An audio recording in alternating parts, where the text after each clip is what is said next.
أعوذ بالله من الشيطان الرجيم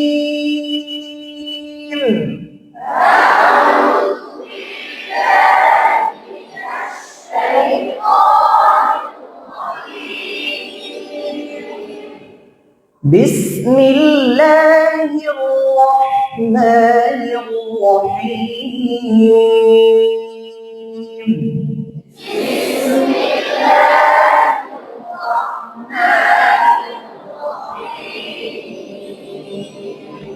অতিরিক্ত কোনো আওয়াজ না করা।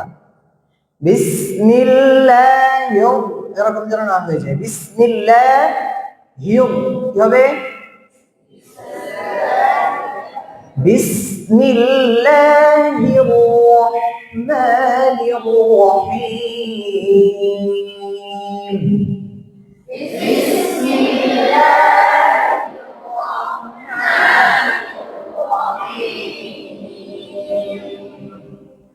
لا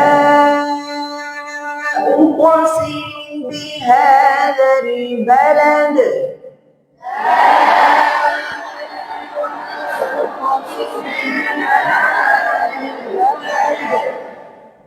وأنت حل بهذا البلد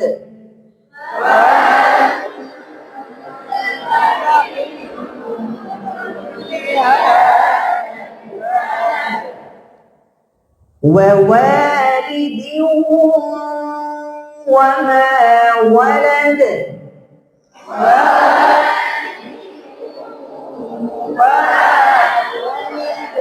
পাশাপাশি দুইটা ওয়াও আছে। কয়টা?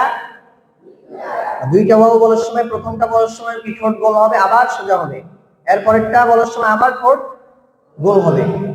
যেমন আমার ঠোঁটের দিকে তাকাও। ووالد وما ولد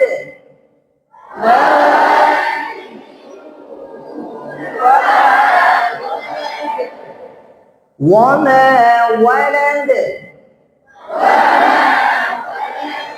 এটা কোন কলকলা? মধ্যম কলকলা। ছোট কলকলা আসে আয়াতের মাঝখানে, আর আয়াতের শেষে আসে কোন কলকলা? মধ্যম কলকলা, যেটা আমরা পড়তেছি। আর বড় কলকলা কোথায়? এটাও আমরা কি সামনে পড়বো ইনশাআল্লাহ। لقد خلقنا الإنسان في كبد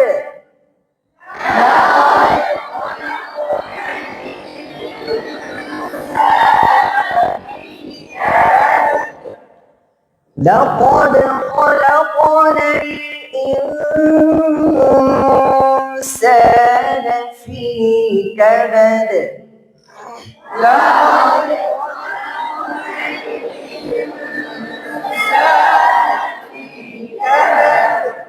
ইনসান ফি একসাথে হয়ে যায় কিনা? একসাথে হয়ে যায়, কিন্তু একসাথে হবে না কি করলে? ইনসান ফি এটা বললে সাক্তা হয়ে যাবে। তাহলে আমাদেরকে কি করতে হবে? আগে একদিন কিন্তু আলোচনা করছি এই বিষয় নিয়ে।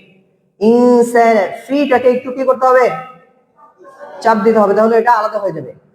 لقد خلقنا الإنسان في كبد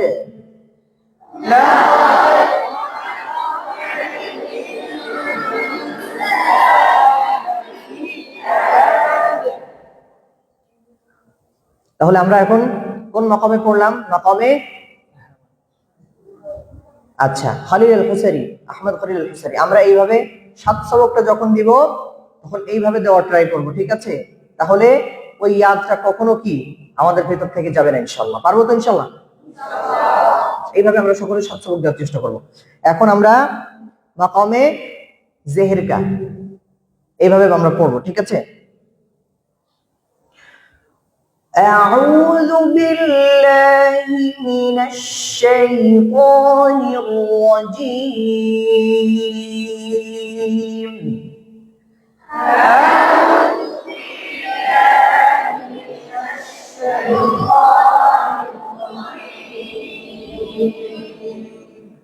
বিসমিল্লাহির রহমানির রহিম।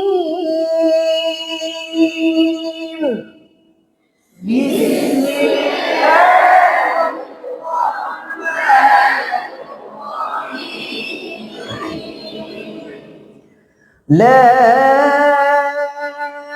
أقسم بهذا البلد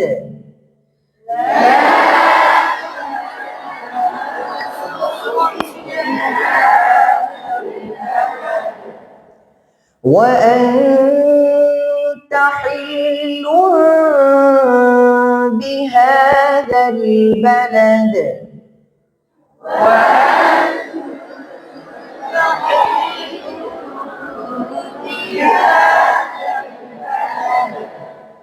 ووالد وما ولد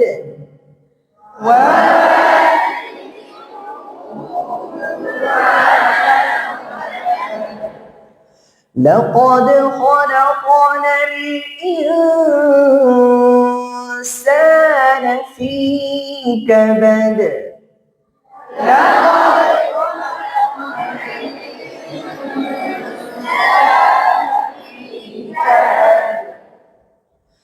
أيحسب أن لن يقدر عليه أحد